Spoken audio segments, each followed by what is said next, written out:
All right. Hi again, guys. So today we're going to start. I'm going to start a new series. So about OOP, oriented, objective-oriented programming, and I'm still working on the design pattern series. But I realized that I need to take one step back. Before we go further with patterns, it's crucial to understand the foundations of object-oriented programming.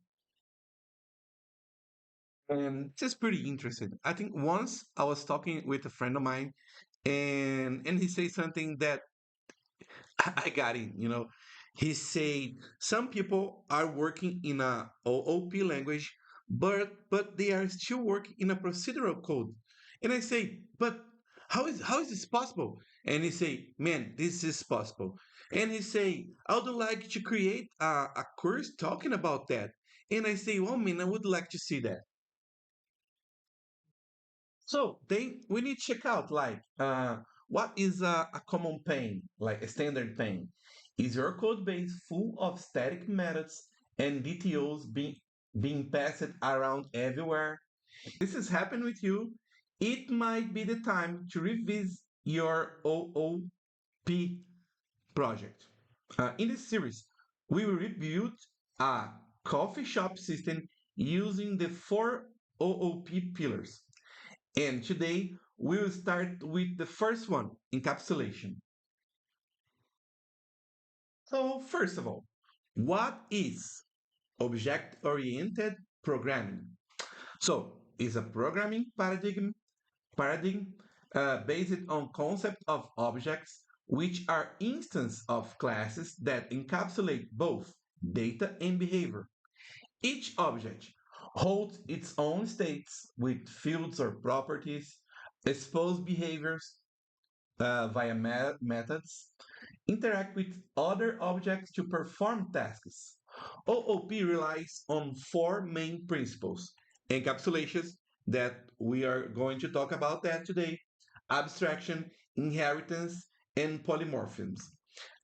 It improves modularity, testability, and maintainability, especially in large or involving systems. So when OOP is worth, OOP isn't for everything. For quick scripts or declarative pipelines, it's overkill. But for business systems that evolve, it brings structure, clarity, and safety. We will use a real project to demonstrate that. A coffee shop, which orders, products, and payments. So we have a simple project setup here. We have an order. This is an order. We have a product. This is a product, pretty simple.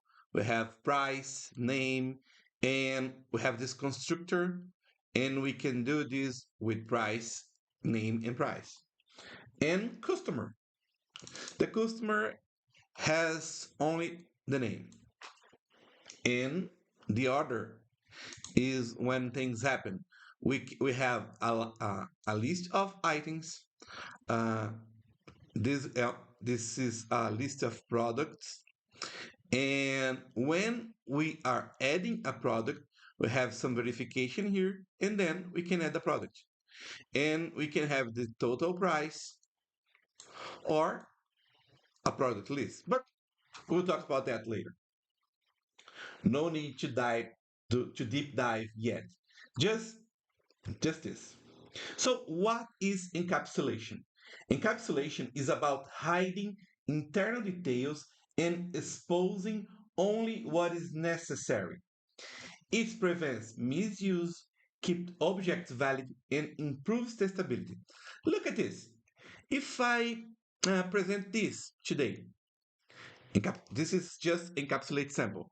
So when I'm executing something here, because I use the program class just to execute because I have another sample with procedural sample. So look at this. Uh, I have two products. I just creating two products here. So it doesn't matter how do I create this. But it matters how do I add this product to my order. But in this case, I don't want to know. I'm just adding. Uh, I'm opening an order, and I'm adding a coffee and then a sandwich. And I could use this. I just this is not that helpful, but I'm printing all the product lists, and then I have the total. So that's it. Uh, let's see. Let's see this. Now I want to compare this thing. This is a procedural sample. You can see here. It's pretty simple. It's pretty straightforward. But in the procedural sample, I'm doing everything in the same place. So here I'm creating a list of products, and then I'm adding this list of products to order, and then I'm creating a var total, and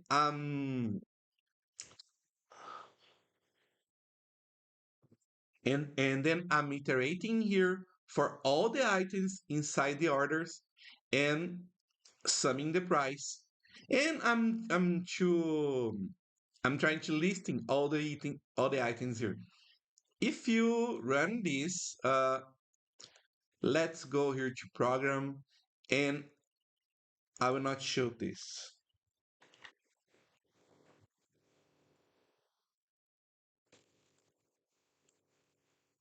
Oops. If I run this,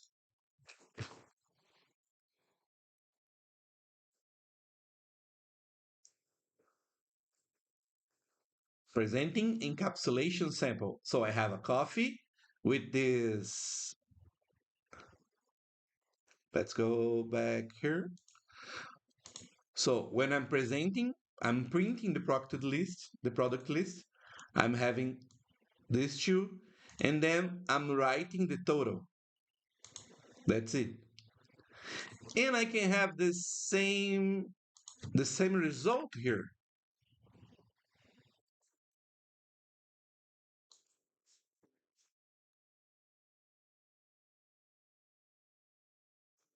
Oops. And now I have the encapsulation sample and the procedural sample. I have the same result, but the code here is not encapsulated. So I have a product, I'm creating product, I'm creating an order, I'm adding an order here, you know? So this code is not encapsulated. This is encapsulated. So let's go back here. So again, encapsulation is about hiding internal details and disposing only what is necessary. So if I'm adding a product doesn't matter. I don't want to know what is happening when I'm adding this product. So here, if I come here, I'm checking if the product is new, I'll have a show. And I could see something different. If the product is more than 100, I will have a tax and I will add a tax in that price. I could do anything.